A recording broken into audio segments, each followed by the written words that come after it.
অন্ধকার জগৎ আর গ্যাংস্টারের গল্প সিনেমার পর্দায় নতুন নয়। তবুও 2 মিনিট 51 সেকেন্ডের ঝলকে যে খেলা দেখালেন কেজিএফ তারকা যশ, তাতে সামাজিক যোগাযোগ মাধ্যমে কয়েকদিন ধরে চলছে টক্সিক চর্চা। এতে অন্ধকার জগতের রাজার অবতারে ধরা দিয়েছেন তিনি। বোমাবাজি, গোলাগুলি, বারুদের গন্ধে মৌ মৌ করা কবরস্থানে এক রহস্যময়ী নারীর সঙ্গে ঘনিষ্ঠতায় দেখা গেল ভারতের এই সুপারস্টারকে। বড় পর্দায় যে রক্ত স্নান হবে সেটারই হুঁশিয়ারি দিগে দিয়েছেন তিনি। এ গল্প কোনো সাধারণ নায়কের নয়, বরং অন্ধকার রাজত্বে চালিয়ে যাওয়া এক গ্যাংস্টার রায়ার।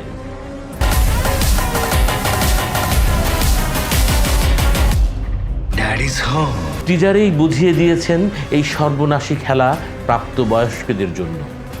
ঝলক শুরু হয় কবরস্থানে এক কবরের দৃশ্য দিয়ে। আচমকায় সেখানে ডন স্টাইলে আবির্ভাব হয় রায়ার। মুহূর্তের মধ্যেই শোকের আবহাওয়া বদলে গেল। রয়া তখন প্রেয়সীর সঙ্গে ঘনিষ্ঠতায় মত্ত।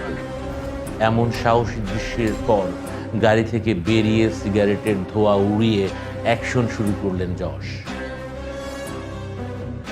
এমনই রগরগে সব মুহূর্ত দেখা গেল টক্সিকে, যা দেখে নেট পাড়ায় ভবিষ্যৎবাণী এই সিনেমায় অ্যানিমেল কিংবা ধুরন্ধরকেও ছাড়িয়ে যাবে।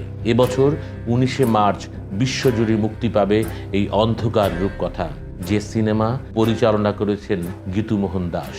গল্পের প্রেক্ষাপট 90 দশকের গোয়া, যেখানে মাদক চক্র, অপরাধ আর ক্ষমতার দাপটে সে সময় আধিপত্য বিস্তার করেছে এক নিষ্ঠুর সাম্রাজ্য।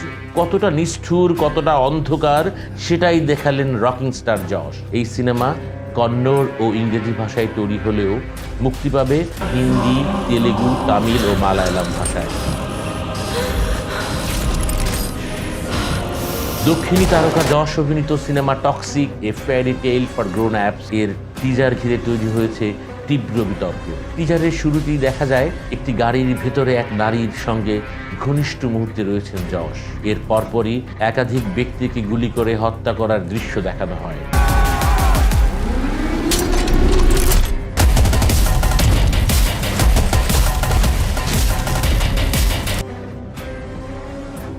এই টিজার প্রকাশের পর থেকেই সামাজিক যোগাযোগ মাধ্যমে ব্যাপক আলোচনা সমালোচনা শুরু হয়। ঘনিষ্ঠ দৃশ্যে অভিনয় করে সমালোচনার মুখে ইনস্টাগ্রাম বন্ধ করলেন অভিনেত্রী বিট্রিস ডাউফেনবাখ। টিজার প্রকাশের পর অভিনেত্রীর পরিচয় নিয়ে জল্পনা তৈরি হয়। পরে পরিচালক গীতু মোহন দাস নিজেই ইনস্টাগ্রাম স্টোরিতে জানান, দৃশ্যে যশের সঙ্গে দেখা যাওয়া নারী শিল্পী হলেন ব্রাজিলিয়ান মডেল অভিনেত্রী বিট্রিস ডাউফেনবাখ।